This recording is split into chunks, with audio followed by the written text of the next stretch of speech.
ক্লাসে তোমাদের সবাইকে স্বাগতম। আমি সোহেল স্যার বরাবরের মতো চলে আসলাম আমার নতুন ক্লাসরুমে। আমার আজকের টপিক এসএসসি 2026। এসএসসি 2026 তোমরা অনেকেই অলরেডি বই কভার করে ফেলছো। তোমাদের এই কভার করার জন্য অর্থাৎ তোমাদের যে প্রস্তুতি, এই প্রস্তুতিতে তোমরা সৃজনশীলের কতটা পরিপক্ক এবং কতটা জ্ঞান অর্জন করলে তারই ধারাবাহিকতায় আমি সৃজনশীল প্রশ্নের প্রত্যেকটা চ্যাপ্টারে অ্যান্সার দেওয়ার চেষ্টা করব। তো আমার আজকের প্রশ্নের উত্তর অর্থাৎ আজকের টপিকটা হলো হায়ার ম্যাথের অধ্যায় 2-এর সৃজনশীল প্রশ্ন, Dhaka board 2024। My dear students, আমাদের প্রশ্ন বুঝে করলে আশা করি কারোরই কোনো সমস্যা হবে না। এবং যত বড়ই কঠিন প্রশ্ন দিক না কেন, তুমি যদি তোমার বেসিক ক্লিয়ার থাকে, তোমার বেসিক যদি ডেভেলপ থাকে, ইনশাল্লাহ তুমি প্রত্যেকটা প্রশ্নের অ্যান্সার খুব সুন্দর করে পুঙ্খানুপুঙ্খানুভাবে তুমি এটা অ্যান্সার দিতে পারবে। মাই ডিয়ার স্টুডেন্টস, আজকে আমি তারই ধারাবাহিকতায় প্রথম প্রশ্নের উত্তর দেবো। আমার প্রথম প্রশ্ন দেখো অলরেডি বোর্ডে লেখা আছে, ঢাকা বোর্ড 2024-এ হায়ার ম্যাথের বীজগণিতিক রাশি থেকে আসছে বহুপদী এবং বীজগণিতিক রাশি। এই চ্যাপ্টারে দেখো প্রথম একটা অঙ্ক, Dhaka board 2024। My dear students, ক নম্বর প্রশ্ন আছে দেখো, f of x equal to root over x minus 4 হলে এফ ইনভার্স 3 নির্ণয় করো। তো এটা আমাদের বিশেষ ব্যাপারটা কি দেখো, এফ ইনভার্স অর্থাৎ যে ফাংশন দেয়া থাকবে সেই ফাংশনের বিপরীত ফাংশন প্রথমে বের করতে হবে। এবং এটা আমাদের আছে চ্যাপ্টার 9.2 অর্থাৎ চ্যাপ্টার 9.2 এর একটা অংশ থেকে আমরা বিপরীত ফাংশন বের করার সিস্টেমটা শিখবো। তো অলরেডি তোমরা হয়তো শিখে ফেলছো, আমি তোমাদেরকে দেখাবো কিভাবে এই ধরনের সৃজনশীল প্রশ্নগুলো অ্যান্সার করতে হয়। তো দেখো আমাদের ক নম্বর প্রশ্ন কেমন দেয়া আছে। ক বলা হচ্ছে f of x equal to root over x minus 4। আচ্ছা, বিপরীত ফাংশন যদি বের করতে হয় একটাই টপিক আমরা দেখে নিই। দেখো ধরে নিচ্ছি যে ধরি y equal to f inverse x. তাহলে এফ ইনভার্সকে যদি আমি এই পাশে নিয়ে আসি, f of y equal to x, অর্থাৎ আমি এখন এক্স এর পরিবর্তে যদি ওয়াই বসাই তাহলে রেজাল্টটা কি আসে দেখো, y minus 4 equal to x. যদি আমি এটাকে বর্গ করে দিই, y minus 4 equal to x square. My dear students, আমরা যদি ওয়াই ইকুয়াল টু লিখে দেখো এক্স স্কোয়ার প্লাস 4। এই যে ধরে নিয়েছিলাম y equal to f inverse x, অর্থাৎ আমি ওয়াইয়ের জায়গায় এটাকে রিপ্লেস করে দেবো।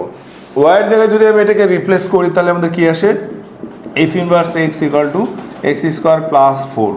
এখানে যদি আমি এখন এক্স এর মান 3 বসাই তাহলে আমাদের রেজাল্ট কি আসে দেখো, 3 স্কোয়ার প্লাস 4 অর্থাৎ 9 প্লাস 4 মানে 13। খুব ইজি একটা ম্যাথ, কিন্তু তোমাকে বুঝতে হবে কিভাবে আমরা প্রশ্নের অ্যান্সারগুলো দিব। দেখো আমাদের খ নম্বর প্রশ্ন দেওয়া আছে, যদি f of x Y Z equal to 324 x Y z হয় তবে প্রমাণ করো যে এটা ইকুয়াল টু এটা অথবা এটা ইকুয়াল টু এটা। এ ধরনের প্রশ্ন দেখলে ভয় পাওয়ার কোনো অবকাশ নাই, এটা বইয়েরই অঙ্ক কিন্তু একটু চেঞ্জ করে দিয়েছে। তো মাই ডিয়ার স্টুডেন্টস, তোমাদের যদি বেসিক ক্লিয়ার থাকে, তোমরা যদি বেসিকে ডেভেলপ থাকো অর্থাৎ বেসিক যদি তোমাদের অনেক বেশি হাই থাকে, তাহলে তোমরা এই ধরনের প্রশ্ন দেখলে ভয় পাবে না। এবং এটা বরাবরই আমাদের অধ্যায় 2-এর একটা সহজ ম্যাথ। দেখো আমি এটা তোমাদেরকে করার ট্রাই করে দিচ্ছি কিভাবে। আমাদের এখানে দেওয়া আছে খ নম্বর, F of x Y Z equal to এটা। তো আমি লিখি যে দেওয়া আছে F X Y Z equal to 3/24 X Y Z. এই যে দেখেন এফ এক্স ওয়াই জেড অর্থাৎ আমাদের এটার ভ্যালু দেওয়া আছে 1/8 x cube plus 1/27 y cube plus 1/64 z cube equal to 324 x Y z. তো এখান থেকে আমরা যদি এটা এইভাবে ভাঙাই দেখো তো 1/2 এক্স কিউবে নিয়ে আসতে হবে, অর্থাৎ 8কে যদি আমরা ভাঙাই তাহলে কি আসে, 8কে যদি আমরা কিউব আকারে নিয়ে আসি 2, 27কে যদি আমরা নিয়ে আসি দেখো 1/3 ওয়াই তার হোল কিউ। এভাবে যদি আমি 64কে নিয়ে আসি দেখো 1/4 জেড হোল কিউ মাইনাস এটাকে আমরা এই পাশে নিয়ে আসবো দেখো 3, ফর্মুলা নিয়ে আসার জন্য দেখো 3x y z, অর্থাৎ অলরেডি আমি x পেয়ে গেছি, y পেয়ে গেছি, z পেয়ে গেছি। আমরা যদি এই মানগুলো এইভাবে বসাই তাহলে আমাদের কাজ কি আসছে দেখো 3y 1/4 z। আশা করি এটা যদি আমরা গুণ করি দেখো আমাদের 24x y z হয়ে যায়। তো দেখো আমাদের এখানে কি আসছে, a cube b cube c cube minus 3abc। এই চ্যাপ্টারের অর্থাৎ এই ফর্মুলার দুইটা সূত্র আছে। কোন দুইটা? একটা হলো আমি তোমাদেরকে লিখে দিতে পারি, দেখো এখানে A Q plus B Q plus C Q. এ ধরনের প্রশ্নে আমাদের দুইটা সূত্র আছে, একটা হলো A plus B plus C, আরেকটা হচ্ছে A square B square plus C square minus A B minus B C minus C A. আরেকটা ফর্মুলা হচ্ছে half into A plus B plus C into a minus B whole square plus B minus C whole square plus C minus এ তার whole square. এইটা দেখো আমরা এখন কোনটা use করব। তো আমাদের বরাবরই এখানে দেয়া আছে যে তিনটা চলকের ভ্যালু ইকুয়াল দেখাতে হবে, অর্থাৎ এক্ষেত্রে যদি আমরা প্রথম সূত্রটা ইউজ করি সেটা রং হওয়ার আশঙ্কা 100%। তো আমাদের কাজ কি, আমরা দ্বিতীয় সূত্রটাকে অ্যাপ্লাই করব। দেখো আমরা যদি দ্বিতীয় সূত্রটাকে অ্যাপ্লাই করি তাহলে আমাদের কি আসছে, এখানে এক্স মানে এইটা, এটা মানে ওয়াই, এটা মানে জেড। তাহলে আমি লিখি 1 plus 2x plus 1/3y plus 1/4z, এটা রাখলাম। এরপরে দেখো স্কোয়ারের ফর্মুলা যদি দিই ওই যে a মাইনাস বি, এ মানে এইটা, বি মানে এইটা, তাহলে আমি এখানে লিখলাম দেখো 1/2x মাইনাস 1/3y তার whole square plus 1/3y minus 4z তার whole square plus 1/4z minus 1/2x তার whole square equal to 0। My dear students, এখানে আমি হাফ লিখি নাই, হাফটাও লিখে দিলাম।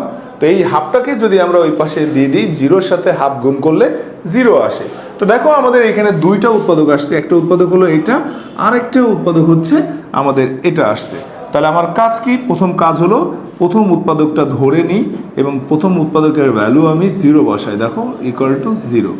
তো 2 3 4, 2 3 4-এর যদি আমরা লসাগু করতে চাই, 2 3 4-এর লসাগু দেখো তো 2 3 4।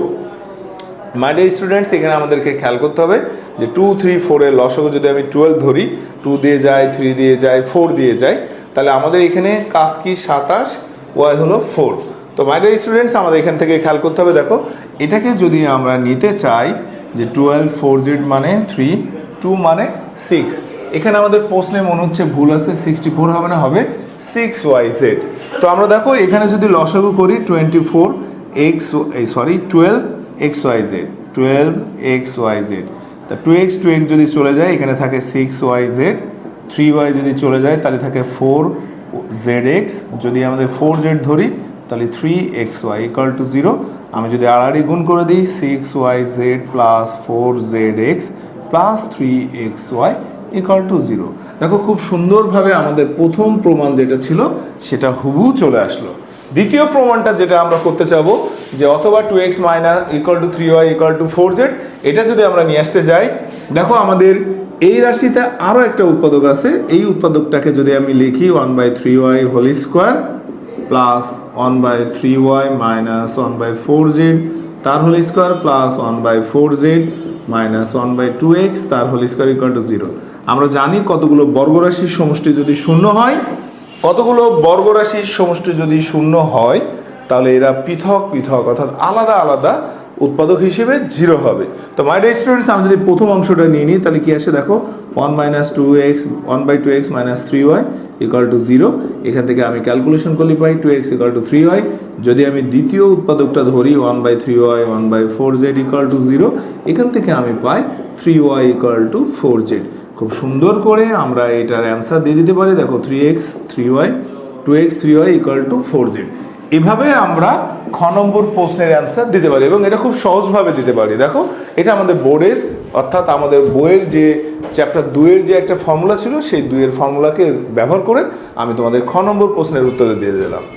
এখন আমি আসবো গ নম্বর।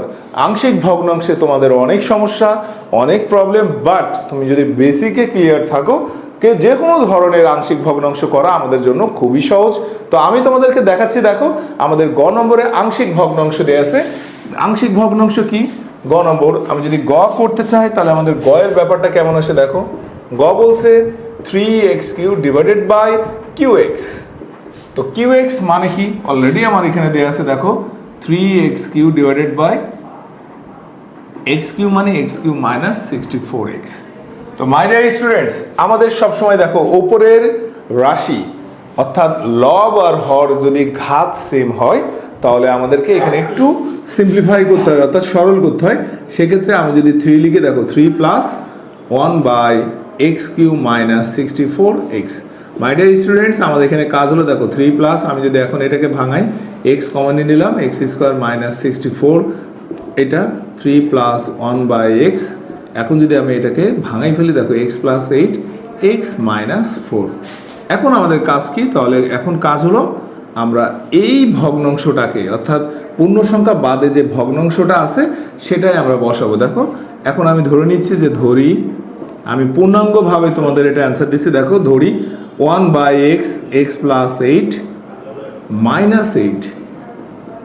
দেখো আমাদের এখানে উৎপাদক 3টা আসছে, তার মানে আমি ধরে নিলাম equivalent a/x plus b/x plus 8 plus c/x minus 8। এটা 2 নম্বর। তো খুব ইজি একটা ব্যাপার।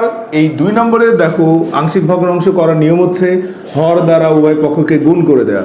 তো আমি যদি এই 2 এর উভয় পক্ষকে এই সংখ্যা দিয়ে গুণ করি, অর্থাৎ x প্লাস 8 x মাইনাস 8 দ্বারা গুণ করি, তাহলে আমাদের এটা কি আসছে 1 আসবে। Equivalent a x plus 8 x minus 8 plus b x minus 8 plus c x plus 8। এভাবে আমরা 3 নম্বরে আসতে চাই, অর্থাৎ 3 নম্বর সমীকরণ পেলাম। মাই ডিয়ার স্টুডেন্টস, এখানে আমাদের উৎপাদক দেখো 3টা আছে, একটা হলো x, একটা হলো x মাইনাস 8 আর একটা হলো x প্লাস 8। অর্থাৎ আমরা ধারাবাহিকভাবে এখানে পর্যায়ক্রমে যদি আমি x = 0 হলে দেখো x = 0 হলে 3 হতে পাই, খুব সহজভাবে দিয়ে দেবো 1। দেখো 0 হলে অর্থাৎ x এর মান যদি 0 ধরি এটা 0 এটা 0, বাট এখানে আমরা x এর মান যদি 0 ধরি 0 প্লাস 8 0 মাইনাস 8, অর্থাৎ এখানে আমাদের আসছে -64, অর্থাৎ a = -1/64।